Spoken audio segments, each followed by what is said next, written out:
Welcome back, friend. Tonight, under a hushed moon, we journey through the chilling case of Shanda Sharer, a story of jealousy, innocence, and unspeakable cruelty, gently told, with care.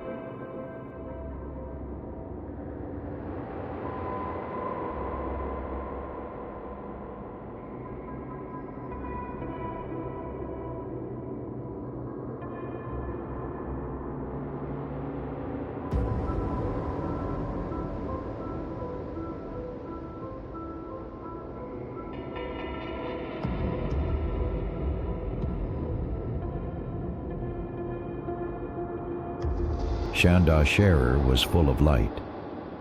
Born in 1979, she was the youngest of 3 daughters.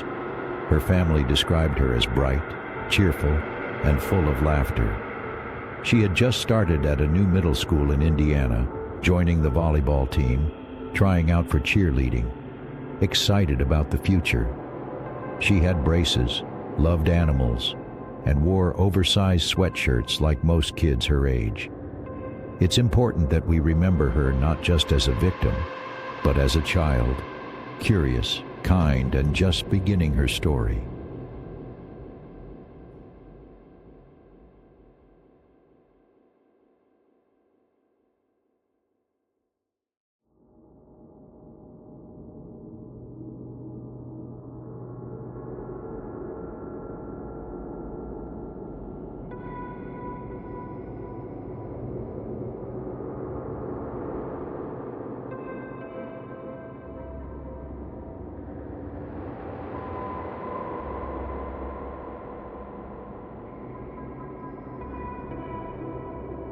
In 1991, Shanda met Amanda Hevron. The two became close, maybe too close for Amanda's ex, 16-year-old Melinda Loveless. Melinda, already dealing with emotional instability, saw Shanda as a threat.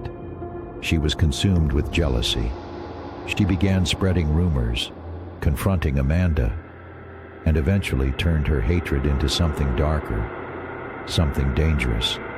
Melinda's friends said she talked constantly about hurting Shanda, but few took her seriously until it was too late.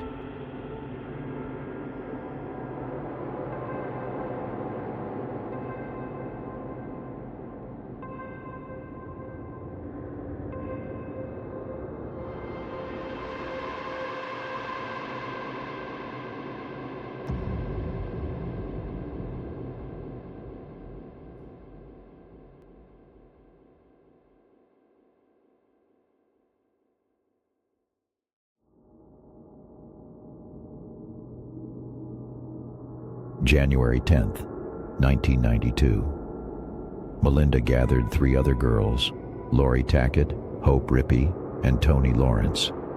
They were all between 15 and 17. She told them they were going to scare Shanda, but Melinda brought a knife.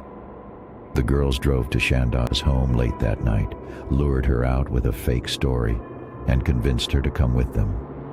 She thought she was going to meet Amanda. She had no idea what was coming.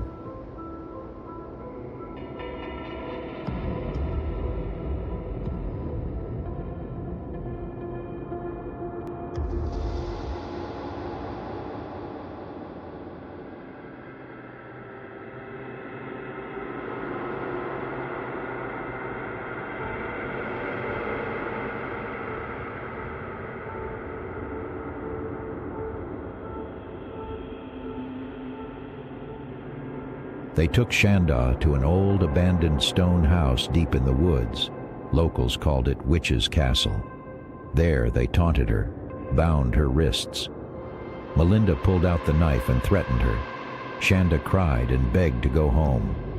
But instead of releasing her, they stuffed her back into the trunk of the car and drove aimlessly through the night. Each stop brought more terror.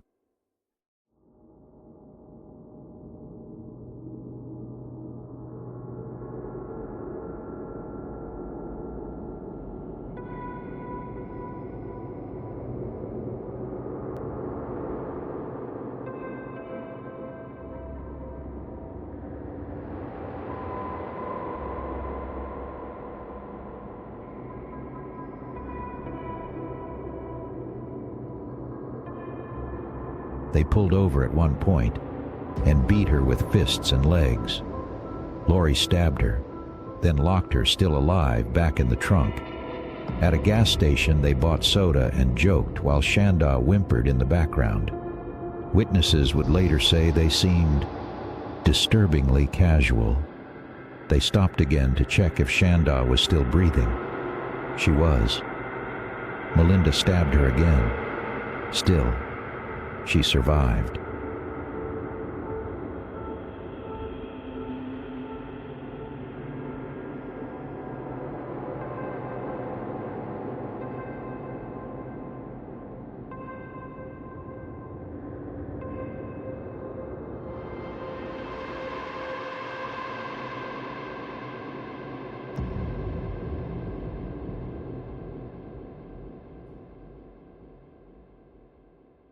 At dawn, they drove to a remote gravel road near a field. They pulled Shanda from the trunk, barely alive, gasping. They wrapped her in a blanket. Hope poured gasoline over her frail body. Lori lit the match. They watched until the flames died down and left her there. They went to McDonald's for breakfast.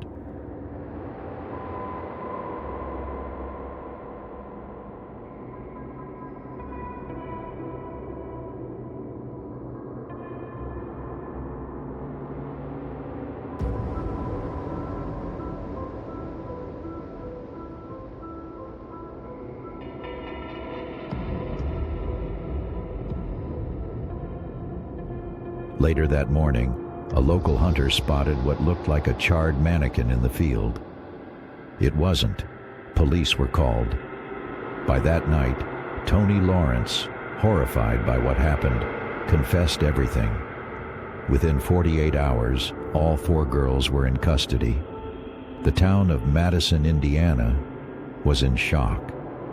How could children commit something so brutal?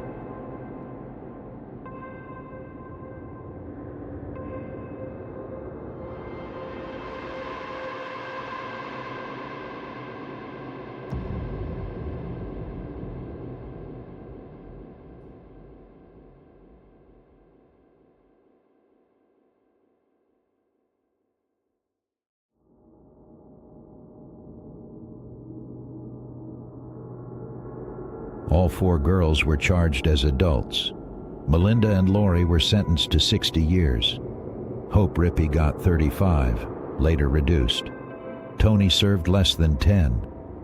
During the trial, Shanda's parents wept quietly as the gruesome details were read aloud. The media called it murder without reason, but behind it was jealousy, manipulation, and a complete loss of empathy.